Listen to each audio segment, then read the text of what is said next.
سوال ہے کہ میں نے پورے اخلاص و دیانت کے ساتھ آپ کی دعوت کا مطالعہ کیا ہے، جس کے نتیجہ میں یہ اقرار کرتا ہوں کہ اصولاً صرف جماعت اسلامی ہی کا مسلک صحیح ہے۔ آپ کے نظریہ کو قبول کرنا اور دوسروں میں پھیلانا ہر مسلمان کا فرض ہے۔ میرا ایمان ہے کہ اس دور میں ایمان کو سلامتی کے ساتھ لے چلنے کے لیے صرف وہی راہ اختیار کی جا سکتی ہے جو جماعت اسلامی نے اختیار کی ہے۔ چنانچہ میں ان دنوں اپنے آپ کو جماعت کے حوالہ کر دینے پر تل گیا تھا، مگر ترجمان القرآن میں ایک دو چیزیں ایسی نظر سے گزری کہ مزید غور و تامل کا فیصلہ کرنا پڑا۔ میں نکتہ چین اور معترض نہیں ہوں، بلکہ حیران و سرگرداں مسافر کی حیثیت سے جس کو اپنی منزل مقصود کی محبت چین نہیں لینے دیتی، آپ سے اطمینان حاصل کرنا چاہتا ہوں۔ مشار علیہ مسائل کے متعلق میری گزارشات پر غور فرمائیں۔ نمبر 1 کہ آپ نے تحریر فرمایا ہے مجرد حدیث پر ایسی کسی چیز کی بنا نہیں رکھی جا سکتی جسے مدار کفر و ایمان قرار دیا جائے۔ حدیث چند انسانوں سے چند انسانوں تک پہنچتی آئی ہے، جس سے حد اگر کوئی چیز حاصل ہوتی ہے تو محض گمان صحت ہے، نہ کہ علم الیقین۔ یہ عقیدہ جہاں تک بندہ کا خیال ہے محدثین کے بالکل خلاف ہے۔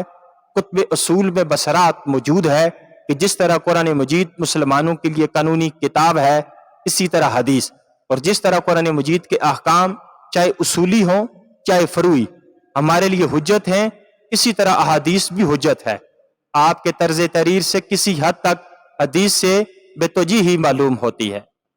نمبر 2 داڑھی کے متعلق نبی علیہ الصلوۃ والسلام کی احادیث صحیحہ موجود ہیں جن میں آپ نے داڑھی بڑھانے کا حکم فرمایا ہے۔ اس سے لازم آتا ہے کہ داڑھی کو مطلقاً بڑھایا جائے۔ آپ کوترنے کی گنجائش نکالنا چاہیں تو زیادہ سے زیادہ یہ کر سکتے ہیں کہ ابن عمر رضی اللہ تعالیٰ عنہ کی روایت کے بموجب ایک مشت تک کٹوا دیں، اس سے زیادہ کم کرنے کی گنجائش نظر نہیں آتی۔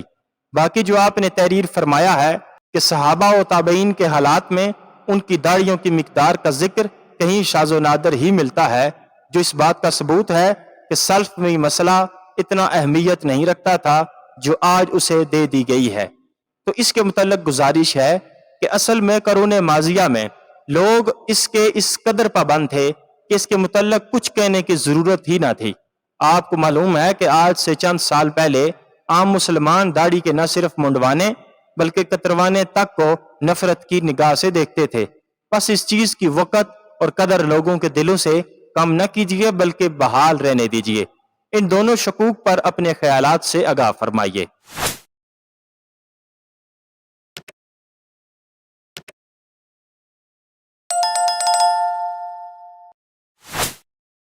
جواب ارشاد فرماتے ہیں آپ کے شبہات کا جواب بلا اختصار دے رہا ہوں، غالباً یہ چند سطور اطمینان کے لیے کافی ہوں گی۔ نمبر 1 نبی علیہ السلام کے قول و فعل کو میں بھی قرآن کی طرح حجت مانتا ہوں، اور میرے نزدیک جو عقیدہ حضور علیہ السلام نے بیان کیا ہو یا جو حکم آپ نے ارشاد فرمایا ہو وہ اسی طرح ایمان و اطاعت کا مستحق ہے جس طرح کوئی ایسا عقیدہ یا حکم جو قرآن میں آیا ہو۔ لیکن قول رسول صلی اللہ تعالیٰ علیہ وسلم اور وہ روایات جو حدیث کی کتابوں میں ملتی ہیں لازماً ایک ہی چیز نہیں ہیں، اور نہ ان روایات کو استناد کے لحاظ سے آیات قرآنی کا ہم پلہ قرار دیا جا سکتا ہے۔ آیات قرآنی کی منزل منلہ ہونے میں تو کسی کی گنجائش ہی نہیں ہے، بخلاف اس کے کہ روایات میں اس شک کی گنجائش موجود ہے کہ جس قول یا فعل کو نبی علیہ السلام کی طرف منسوب کیا گیا ہے وہ واقعی حضور علیہ السلام کا ہے یا نہیں۔ جو سنتیں تواتر کے ساتھ نبی علیہ السلام سے ہم تک منتقل ہوئی ہیں یا جو روایات محدثین کے مسلمہ شرائط تواتر پر پوری اترتی ہیں وہ تو یقیناً ناقابل انکار حجت ہیں، لیکن غیر متواتر روایات سے علم یقین حاصل نہیں ہوتا بلکہ صرف ظن غالب حاصل ہوتا ہے۔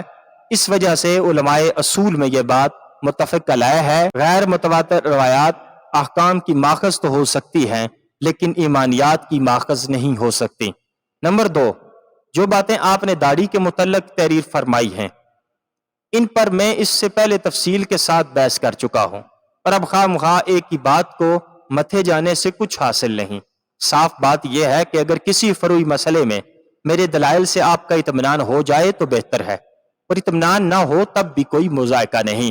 آپ اس معاملہ میں میری رائے کو غلط سمجھ کر رد کر سکتے ہیں اور جو کچھ خود صحیح سمجھتے ہوں اس پر عمل کریں۔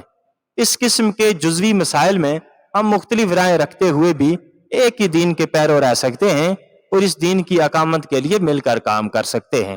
آپ نے لکھا ہے کہ میں جماعت اسلامی میں شامل ہونے ہی والا تھا کہ یہ دو چیزیں میرے سامنے آ گئیں اور انہیں دیکھ کر میں رک گیا۔ اس رک جانے کو آپ شاید کوئی تقویٰ کا فعل سمجھتے ہیں، لیکن آپ ذرا غور کریں گے تو آپ کو خود معلوم ہو جائے گا کہ فی الواقعہ آپ نے تقویٰ کا مفہوم غلط سمجھا ہے اور اسی وجہ سے ایک غیر متقیانہ فعل کو متقیانہ فعل سمجھ کر آپ کر گزرے ہیں۔ آپ کو اعتراف ہے کہ یہ جماعت اصل دین کی اقامت کے لیے بنی ہے جو ہر مومن کے عین ایمان کا مقتضا ہے۔ آپ خود فرماتے ہیں کہ اس دور میں ایمان کو سلامتی کے ساتھ لے چلنے کے لیے صرف جماعت اسلامی ہی کی راہ اختیار کی جا سکتی ہے، اور یہ کہ اس نظریے کو قبول کرنا اور اسے پھیلانا ہر مسلمان کا فرض ہے۔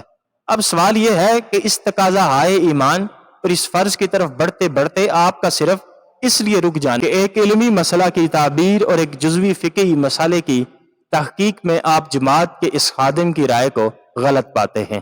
آخر کس قسم کا تقویٰ ہے؟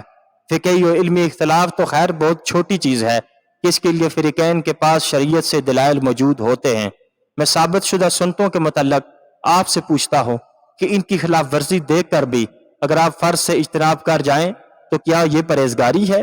مثلاً آپ دیکھیں کہ امام نے مسجد میں داخل ہوتے وقت بایاں قدم پہلے رکھا اور یہ دیکھتے ہی آپ جماعت چھوڑ کر مسجد سے پلٹ آئیں، یا آپ دیکھیں کہ اسلامی فوج کے جنرل نے الٹے ہاتھ سے پانی پیا یا چھینک آنے پر الحمدللہ نہ کہا اور اس خلاف سنت حرکت سے متنفر ہو کر آپ میدان جہاد سے پلٹ آئیں، تو کیا واقعی اس کو آپ پرہیزگاری سمجھیں گے؟